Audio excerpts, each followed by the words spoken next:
ایک یہودی بچے نے آقا کو دیکھ لیا تھا، اسے کیا ملا؟ ایک یہودی غیر مسلم بچہ، ایک مرتبہ اس نے مدینہ المنورہ میں کونین کے والی صلی اللہ علیہ وسلم کے حسین چہرے کو دیکھ لیا، آقا کے حسن کو دیکھ لیا، چہرہ والضحیٰ کو دیکھ لیا، آقا کی زلفوں کا اسیر ہو گیا، آقا کے پیار کو، آقا کے عشق کو، چہرہ والضحیٰ کو، چہرہ یار کو آئینے دل میں یوں اتار لیا، دل کے آئینے میں یوں اتار لیا کہ آقا کے عشق میں، آقا کی محبت میں ہر وقت روتا رہتا، گریہ زاری کرتا، آقا کو یاد کرتا۔ ماں باپ کا اکلوتا بیٹا تھا، ایک ہی بیٹا تھا، یہودی تھے ماں باپ اس کے، خود بھی یہودی تھا۔ ایک مرتبہ آقا کے حسن کو دیکھ لیا، اس کا سودا ہو گیا، بازار مصطفیٰ میں آقا کا دیوانہ ہو گیا، آقا کا عاشق ہو گیا۔ ماں باپ کو بتایا نہیں، ماں باپ کو اطلاع نہیں دی کہ میں حضور کا عاشق ہو گیا ہوں، حضور سے محبت کرتا ہوں۔ چپ کے گھر سے چھپ کر کسی بہانے، کبھی بکریاں چرانے کے بہانے مدینہ المنورہ میں آقا کے حسن کو تلاش کیا کرتا، کبھی مسجد نبوی شریف کے دروازے سے چپ کے آقا کا حسین چہرہ دیکھ لیا کرتا تھا، آقا کے حسن کو دیکھتا، آقا کی عظمتوں کے ترانے الاپتا۔ ایک وقت گزر گیا، ایک مدت بیت گئی، آقا کا دیدار نہیں ہوا، تمنائے دیدار مصطفیٰ صلی اللہ علیہ وسلم میں بیمار ہو گیا، بیمار عشق مصطفیٰ ہو گیا، اس قدر بیمار ہوا کہ بستر علالت کو اپنا بچھونا بنا لیا، وہ بستر پر آ گیا۔ ماں باپ پریشان ہیں، حیران ہیں، اسے کیا ہوا، اچانک اسے کیا ہو گیا؟ بے شمار فزیشنز کو بلایا، اپنے وقت کے معالج حکیموں کو بلایا، اطباء کو بلایا، لیکن کسی کو پتہ نہ چلا اس کا مرض کیا ہے، اس کا مرض کیا ہے۔ کوئی ظاہری سمپٹمز نظر نہیں آ رہے، زخم نظر نہیں آ رہا، گویا زبان ہاتھ سے کہہ رہا ہے یہ زخم طیبہ ہے، یہ سب کو نہیں ملتا، کوشش نہ کرے کوئی اس زخم کو سینے کی۔ ماں باپ پریشان، رشتہ دار پریشان، عزیز و اقارب پریشان، اسے کیا ہو گیا؟ اچانک کیسے بیمار ہو گیا؟ بیماری شدت پکڑ گئی، اس قدر بیمار ہوا، ایسا بیمار ہوا کہ وہ شام بھی آ گئی جو اس کی زندگی کی آخری شام تھی۔ اب آواز اس کی بہت کمزور ہو چکی تھی، بہت پست ہو چکی تھی، چاہتا تھا کسی طرح مدینے والے کا دیدار کر لوں۔ یہودی ہے، ابھی تک ایمان نہیں لایا، آقا کا دیدار کرنا چاہتا ہے، بڑی مشکل سے آواز بلند کرتا ہے میرے والد محترم، میری ایک تمنا ہے، میری ایک آرزو ہے، میری ایک خواہش ہے، آپ پوری کر دیں گے نا؟ والد نے کہا ہے میرے لخت جگر، ہے میری آنکھوں کے تارے، تو میرے دل کا سہارا ہے، تو اس دنیا سے آج جا رہا ہے۔ معالج اطباء ڈاکٹرز نے جواب دے دیا ہے تیرے بچنے کا کوئی امکان نہیں ہے، تیری خواہش کیسے پوری نہیں کروں گا؟ کہا میرے والد محترم، مرنے والے کی خواہش تو دشمن بھی پوری کرتے ہیں، آپ ناراض تو نہیں ہوں گے نا؟ کہا ناراض نہیں ہوتا، تو بتا کیا چاہتا ہے؟ کہا اپنا دل آمنہ کے لال کو دے چکا ہوں، میں محمد عربی کا عاشق ہو چکا ہوں، ان کے عشق میں گائل ہو چکا ہوں، میری ایک خواہش، میری ایک تمنا، میری ایک آرزو، ایک مرتبہ چہرہ والضحیٰ کو دیکھنا چاہتا ہوں، ایک مرتبہ آقا کی حسین زلفوں کو دیکھنا چاہتا ہوں۔ والد ناراض ہو گیا، والد نے غصہ کیا، ارے ظالم تو کیا کہہ رہا ہے؟ دنیا سے جا رہا ہے، اپنا دین بھول چکا ہے، کیا کہہ رہا ہے؟ کہا ہے والد محترم، آپ نے وعدہ کیا تھا نا، آپ نے کہا تھا میری آخری خواہش پوری کریں گے۔ والد نے کہا میں نے وعدہ کیا تھا، تو میرا اکلوتا بیٹا ہے، تیری خواہش پوری کروں گا۔ آقا کی بارگاہ میں پیغام پہنچایا گیا، رسول اللہ صلی اللہ علیہ وسلم کی بارگاہ میں پیغام پہنچایا گیا، ایک یہودی ہے پر ہے آپ کا دیوانہ، آپ کا عاشق ہے، میرے آقا رحمت للعالمین ہیں، وہ ساری کائنات کے لیے رحمت ہیں، فقط مسلمانوں کے لیے رحمت نہیں، وہ ہر مذہب سے تعلق رکھنے والوں کے لیے رحمت ہیں، فقط انسانوں کے لیے رحمت نہیں، وہ تو نباتات کے لیے رحمت ہیں، وہ تو جمادات کے لیے رحمت ہیں، وہ تو شجرات کے لیے رحمت ہیں، وہ تو جنات و ملائکہ اور ساری کائنات کے لیے رحمت ہیں۔ میرے آقا کا انداز دل برانہ دیکھیے، میرے آقا نے صحابہ سے فرمایا صحابہ اٹھو، ایک یہودی ہے پر مجھ سے پیار کرتا ہے، دنیا سے جا رہا ہے، آؤ اس کے پاس چلتے ہیں۔ میرے آقا یہودی بچے کے گھر میں چلے جاتے ہیں، وہ یہودی بچہ آقا کا انتظار کرتے کرتے اب اس کی آنکھیں بند ہو چکی تھی، والد اس کے قریب کھڑا تھا، والد نے کہا ہے میرے لختے جگر، ہے میرے بیٹے، آنکھیں کھول، آنکھیں کھول، آنکھیں کھول، دیکھ تیرا پیار آ گیا ہے، دیکھ تیرا محبوب آ گیا ہے، ارے جس کے دیدار میں تو راتوں کو روتا رہتا تھا، آج دیکھ تیرا محبوب آ گیا ہے۔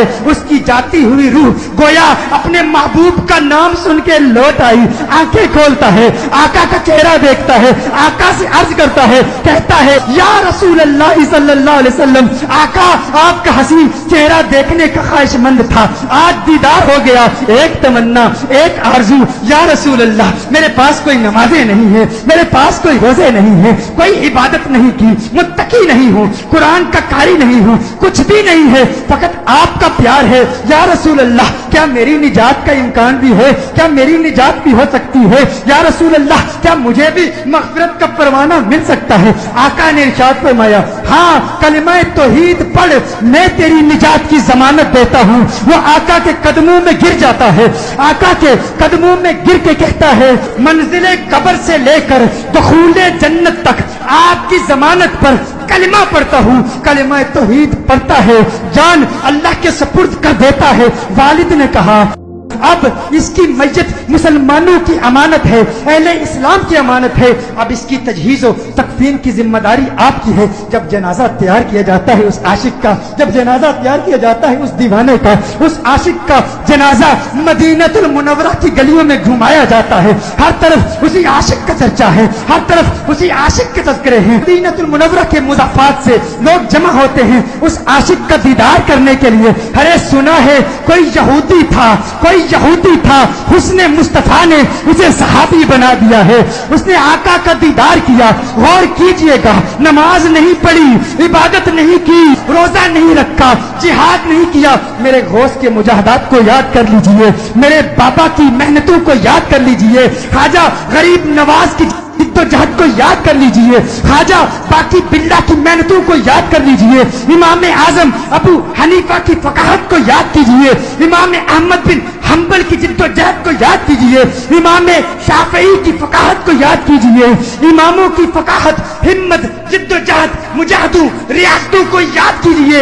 वो सब इस यहूदी का मुकाबला नहीं कर सकते जो पहले यहूदी था अब सहाबी हो गया है। ईमान की हालत में आका का दीदार किया। ये गौसे आजम से भी बड़ा है, ये ख्वाजा गरीब नवाज से भी बड़ा है। सब देखने के लिए आए हैं, दीदार करें उस सहाबी का जिसने फकत एक मर्तबा आका को देखा और ऐसे बुलंद बाला और फौ आला मकाम पर फाइज हो गया। अचानक उसके चेहरे पर से कफन उठाया जाता है।